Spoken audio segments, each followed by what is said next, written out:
जैन आगम के अनुसार क्या है उचित और क्या है अनुचित? क्यों होता है हमारे कर्मों का प्रतिकूल प्रभाव? हमारा गलत आचरण क्यों बनता है हमारी सुख शांति में बाधक? जीवन के गूढ़ प्रश्नों और धार्मिक जिज्ञासाओं के सरल समाधान के लिए देखिए परम पूज्य तीर्थ रक्षक शिरोमणि वात्सल्य मूर्ति राष्ट्र संत आचार्य श्री 108 व्यास सागर जी महाराज के जिनवाणी चैनल पर प्रतिदिन रात्रि 8:20 पर प्रसारित होने वाले मंगल प्रवचन एवं प्रत्येक शनिवार और रविवार को प्रसारित होने वाला विशेष कार्यक्रम आखिर ऐसा क्यों? यदि आपके भी मन में कोई प्रश्न है, किसी भी प्रकार की जिज्ञासा है, तो आप भी कार्यक्रम के दौरान टीवी स्क्रीन पर फ्लैश होने वाले हमारे नंबर 9818663765 पर हमें व्हाट्सएप करें या अपनी जिज्ञासा एवं प्रश्न को हमारे पास टाइप करके भेजें। पूज्य आचार्य श्री जी द्वारा आपका मार्गदर्शन अवश्य किया जाएगा। इस कार्यक्रम के पुण्यार्चक हैं दिगंबर जैन समाज, सामाजिक संसद Indore, Kirti Stambh, Digambar Jain social group federation Indore region, Shri Digambar Jain Panch Lashkari Goshth trust, Modi ji की नसिया, बड़ा गणपति इंदौर। प्राचीन श्री अग्रवाल दिगंबर जैन पंचायत रजिस्टर्ड धर्मपुरा दिल्ली, महामंत्री श्री विजेंद्र जैन, कोषाध्यक्ष श्री शेखर जैन, प्रधान श्री चक्रेश जैन, सचिव श्री नीरज जैन, मंदिर मैनेजर श्री पुनीत जैन।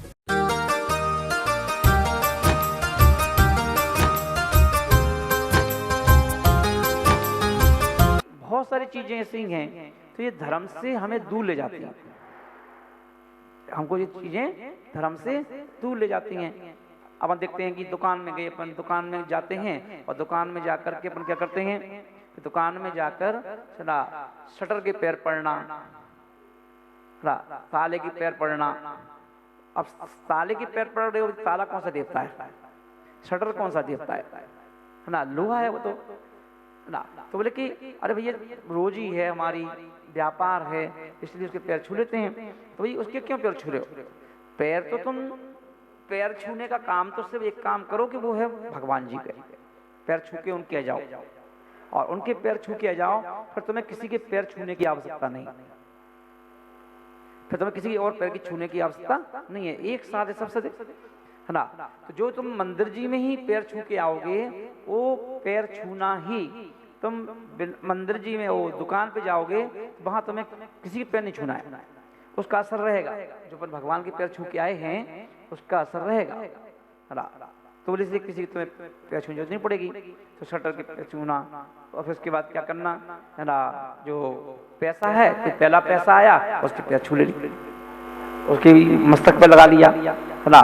तो बोले भाई जब देखो ये जो नोट है, जब पहला नोट आया तो उसको तुमने मस्तक से लगाया, तो दूसरे को वो भी तो लक्ष्मी है, उसको भी लगाओ है ना। तो ये कुछ अंधविश्वास जो है वो हमारे अंदर बैठ गए, अंधविश्वास से बैठ गए वो, और हम इसको धर्म मानने लगे और ये भी धर्म है ना। तो बोले कि नहीं, दीपावली पर अपन देखते हैं कई लोग है ना नाली पे दीप रखते हैं। दीपावली के एक दिन पहले 2 दिन पहले है ना क्या करते हैं, बोले कि नाली पे रखते हैं ना दीपक है ना। अब भाई ये बताओ, अब दिमाग लगाओ कि नाली पे दीप रखने का मतलब क्या है। देखो दीपक तो जो दीपक अपन 3 लोग के नाथ के सामने जलाते हैं, उनकी अपन आरती करते हैं। अब उस दीपक को नाली के पास रखने से क्या फायदा? आज के दिन नाली को भी खुश करो। अब जब बताओ खुश जिसको भी करते तो उससे पर कुछ ना कुछ चाहते हैं है ना। तो अब नाली से क्या चाहते हो? तो नाली के पास तो गंदगी है, और उसे तुम खुश करोगे तो गंदगी ही तो आएगी है ना। तो बोले कि बताओ तुमने उसको धर्म मान लिया, वो भी करना चाहिए।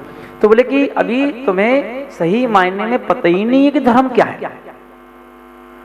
धर्म क्या है? बोले लक्ष्मी की फोटो रख करके दीपावली मनाना, एक लक्ष्मी की फोटो खरीद के लाना। बोले क्यों? बोले जिससे कि लक्ष्मी आए ना। तो एक फोटो खरीद के लेके आते हैं अपन, और अपन देखते हैं कि जब सबको बेचने वाले को भी मालूम है कि लक्ष्मी जी की फोटो बहुत बिकेंगी, तो वो क्या करता है बेचारा 15 दिन पहले से स्टॉक कर लेता है फोटोओं का।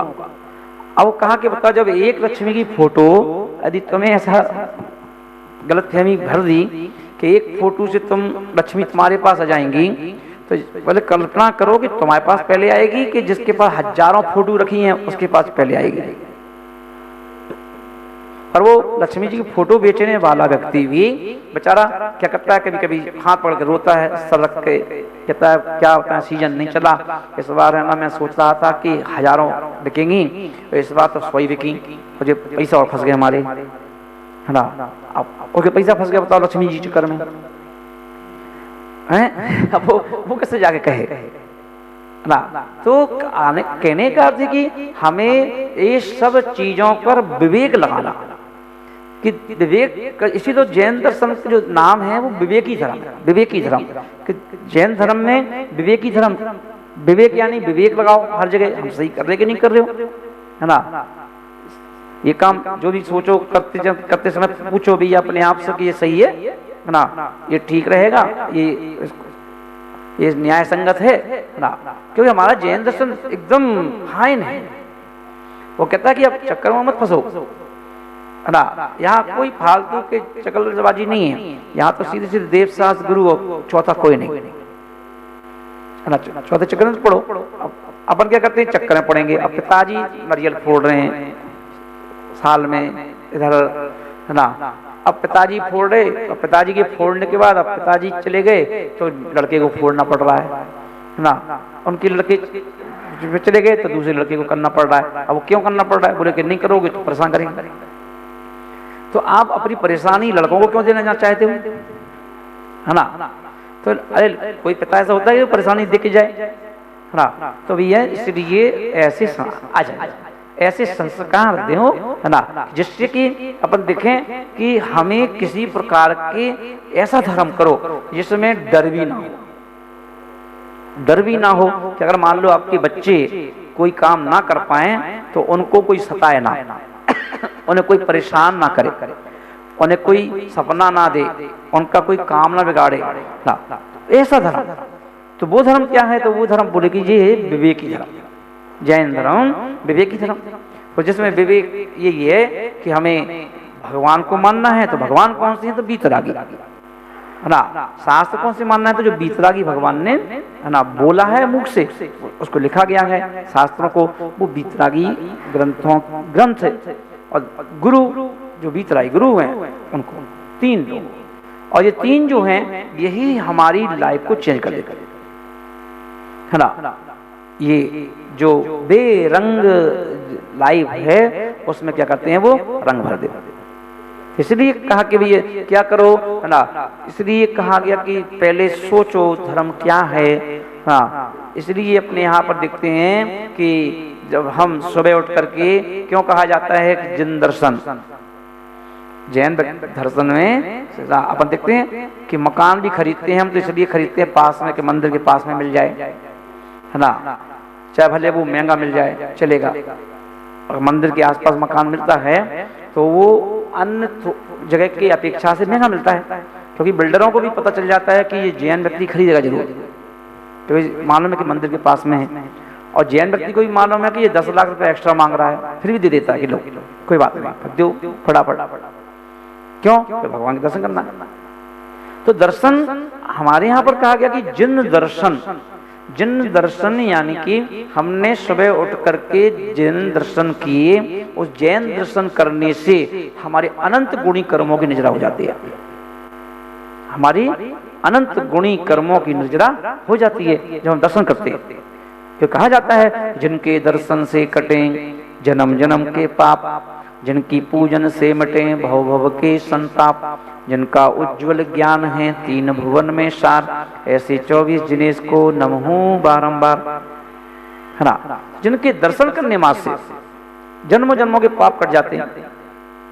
और यहाँ तक कि अपन देखेंगे कि जो 8 कर्मों में 2 कर्म ऐसे होते हैं ना, जिनका नाम है निधत्ति निकाचित। कौन से कर्म है, निधत्ति और निकाचित, ये 2 कर्म हैं। और ये 2 कर्म ऐसे कर्म हैं कि जिससे बंधते हैं उसी से छूटते हैं, है ना। तो बोले कि ये जो कर्म हैं ये कर्म भी भगवान के दर्शन से छूट जाते हैं। इतना पावर भगवान के दर्शन करने में। कुछ नहीं करे कोई परेशान व्यक्ति, सिर्फ क्या करे, अगर कोई व्यक्ति परेशान है और परेशान व्यक्ति कुछ ना करे, सिर्फ क्या करे, आराम से तो भगवान के दर्शन करके आए, रोजाना है ना परिक्रमा लगा के जाए, है ना, अपने आराम से हफ्ते में नमक का त्याग कर दे। हमारे यहाँ पर सारी परेशानियों का हल क्या है ना, परेशानियों का हल जो है वो एक या तो एक लोटा जल अभिषेक है ना, एक अभिषेक करके आओ भगवान का, और दूसरा अपन देखें है ना थोड़ा सा त्याग कर दो, थोड़ा सा त्याग कर दो ना। कैसी ही परेशानी हो, ना तुम्हें किसी ज्योतिष के पास जाने की आवश्यकता है, ना तुम्हें किसी तांत्रिक के पास जाने की आवश्यकता है, किसी के पास जाने की, सिर्फ क्या करो है ना, और ज्यादा परेशानी है ना किसी भी समझ की है ना A to Z कोई भी परेशानी आपकी हो तो उन्होंने क्या करें, उनके एक काम करो, हफ्ते में अपने आप नियम ले लो, हफ्ते में एक दिन नमक नहीं खाएंगे। उसका तात्पर्य है कि निधत्ती और निकाचित जो कर्म हैं, जैसे मान लो किसी ने मुनि राज की निंदा की और मुनि राज की निंदा की और वो निधत्ती कर्म बंध गया है ना, अब वो मुनि राज की समाधि हो गई या करने वाले की समाधि मतलब मरण हो गया, अब वो जिस भाव में वो आपस में फिर मिलेंगे है ना, तब वो देने आएगा और वो जब भी कर सकता है, तो अब वो उस भाव का इंतजार करना पड़ेगा, फिर हम आमने सामने मिल जाएंगे। तो ये कह दिया नहीं, वो विद्याधर थे, एक विद्याधर थे, उन्होंने क्या किया कि एक मुनिराज को है ना बैर के बस, पुराने बैर के बस होकर के मुनिराज को उठाया और समुद्र में फेंक दिया। हाँ, तो मुनिराज को वहीं से मोक्ष हो गया। हाँ, अब वहीं से मोक्ष हो गया। अब वो जो विद्याधर थे उनकी पूरी विद्या छिन गई, बिना विद्या के हो गए वो। अब विद्याधर तो बिना विद्या के कोई काम ही नहीं है ना। हाँ, तो अब उन्होंने अपने गुरुओं से पूछा कि भाई विद्या छिन गई मेरी, क्या बात क्या बात, तुमने ऐसा कौन सा काम किया? अरे कुछ नहीं, मैंने तो खाली उनको मुनि महाराज को मार डाल दिया, फिर इसी तुम्हारी वो विद्या चली गई, अब क्या करें? तो बोले अब तुम एक काम करो, उन मुनिराज की एक मूर्ति बनवाओ सोने की और उनकी पूजा करो तो तुम्हारी विद्या वापस आएगी। तो उन्होंने फिर वैसे वैसे काम किया और तो विद्या वापस आ गई। हाँ, जितने बड़ा उनका शरीर था उतने बड़े कर्म का बंध, और वही कर्म का बंध जो है हमें अनंत भाव तक भड़का देता है। और बाद में जब कभी पता चले तो अरे बताओ मैं जबरदस्ती में था ना, जबरदस्ती में ना। तो कभी कभी गलतफहमियों का शिकार होते रहते हैं हम लोग है ना, और गलतफहमी में हम कुछ और समझते रहते हैं, कुछ स्थिति कुछ और रहती है, और बस हम जबरदस्ती में घुटते रहते है ना। नो एंट्री पिक्चर में नहीं, गलतफहमी में ही कितनी चीजें है ना। तो यहाँ पर आचार्य की गलतफहमियां जो होती हैं, वो गलतफहमियां भी हमारे लिए क्या कहते हैं, गड्ढे में जाती हैं। लाइफ जियो, लाइफ कहा के बना धर्म कहता है लाइफ जियो, अच्छी लाइफ जियो। क्या करना पड़ेगा, ज्यादा दिमाग क्यों लगाए हम? अपने इतना दिमाग लगाओ कि बस जिससे अपना धर्म चलता रहे है ना, और धर्म चलता रहे तो वही तो धर्म है। तो जो धर्म सम्यक दर्शन और कुछ नहीं है, सम्यक दर्शन क्या करता है, सिर्फ आपको रोक रहा है, आपको रोक रहा है बस, देखो जी मत करो ना, जैसे कि आपसे दोष ना हो ना। तो बोले कि अब वो अपन देखें मृत्यु होने पर बाल मुड़वाना है ना, तो ये सब दोष है ना, रोना धोना है ना। अब रोना धोने से और ज्यादा कर्म बनेंगे ना। अभी दुख तो होगा कहीं कोई जाएगा तो दुख नहीं होगा क्या है ना, तो दुख तो होगा, तो रोने धोने से तो और कर्म बनेंगे है ना। भाई एक तो कर्म की वजह से बेचारे वो गए और तुम रो रहे हो, तो क्या होगा, कर्म का बंध और हो जाएगा। तो इसलिए कह दिया कि नहीं है ना, सिर्फ शोक का मतलब है शांत रहो। तो धर्म कहत सब कोई, धर्म न जाने कोई, धर्म मर्म जाने बिना धर्म कहां से होए। धर्म का मर्म जब तक हम नहीं जानेंगे तो जब तक धर्म कहां से करेंगे।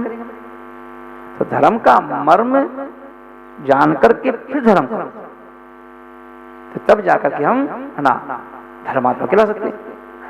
तो इसलिए आचार्य महाराज बोल रहे हैं कि क्या करें ना, तो उन्होंने कहा कि धर्म पहले समझो, धर्म को, धर्म है क्या? बस्तु स्वभाव धर्मो, तो हमारा स्वभाव है वही धर्म, और स्वभाव में आ जाना, अपने स्वभाव में रहना, अपने स्वभाव में आना और अपने स्वभाव में रहना, ये धर्म है। अब स्वभाव में आना और स्वभाव में रहने का मतलब क्या है? स्वभाव में आने का मतलब, क्योंकि किसी भी व्यक्ति का स्वभाव क्रोध करना नहीं है, किसी व्यक्ति का स्वभाव मान करना नहीं है, किसी व्यक्ति का स्वभाव मायाचारी करना नहीं है, और किसी भी व्यक्ति के स्वभाव में लोभ नहीं है ना। पर हम ये जो करते हैं ये धर्म नहीं है।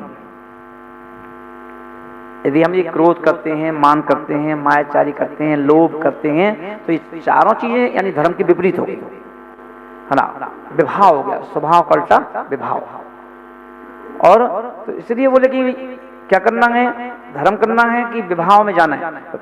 तो अगर अब देख लो, अगर ये सब चीजें जितनी ज्यादा है तो विभाव में आगे बढ़े, इसलिए विभाव में नहीं, स्वभाव में क्या करना है? स्वभाव में। तो स्वभाव यानी धर्म, है ना। लेकिन इन सब चीजों से हमें क्या करना, है ना। तो जितने भी उदाहरण दिखते अपन, एक महाराज जी थे, हिंदू साधु थे, एक नाथ उनका नाम था, एक नाथ, स्वभाव में रहते थे, आराम स्वभाव में, है ना। और एक दिन क्या बेचारे ने अपने लिए रोटी बनाई, 2 टिक्कड़ हाथ के 2 टिक्कड़ बनाए मोटे मोटे, है ना। चूल्हे में सेक दिए और 2 टमाटर सेक लिए, टमाटर से रोटी खा लेंगे। और वो जब रोटी बन गई, टमाटर सिक रहे थे, तो उन्होंने सोचा तो अपन नहा के जाते हैं, तो चले गए नहाने के लिए।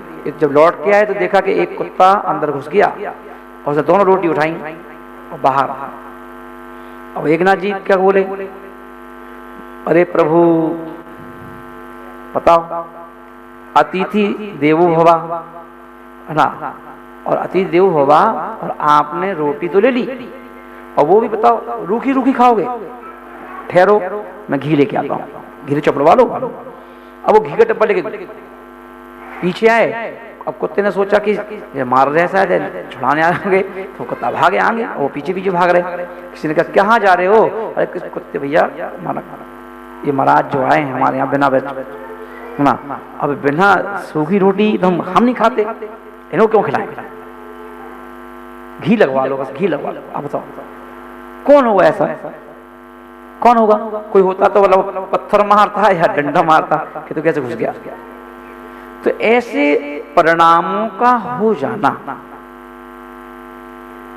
ऐसे परिणामों का हो जाना, तो इतने निर्मल परिणाम होना, इतने निर्मल। अपने घर में कुत्ता घुस जाए तो अपन क्या करोगे? पूजा करोगे, हैं? चमीटा ही टका दो, 1-2 चमीटा, और बेचारा काएं करके भागेगा, है ना।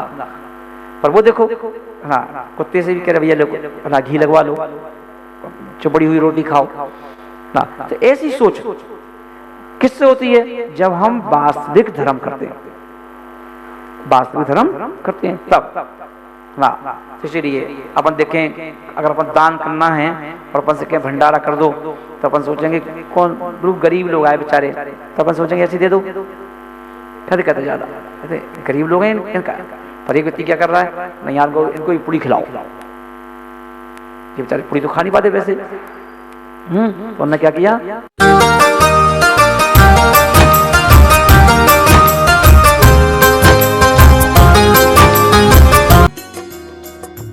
इस कार्यक्रम के पुण्यार्चक थे दिगंबर जैन समाज सामाजिक संसद Indore Kirti Stambh, Digambar Jain social group federation Indore region, Shri Digambar Jain Panch Lashkari Goshth trust, Modi ji की नसिया, बड़ा गणपति इंदौर।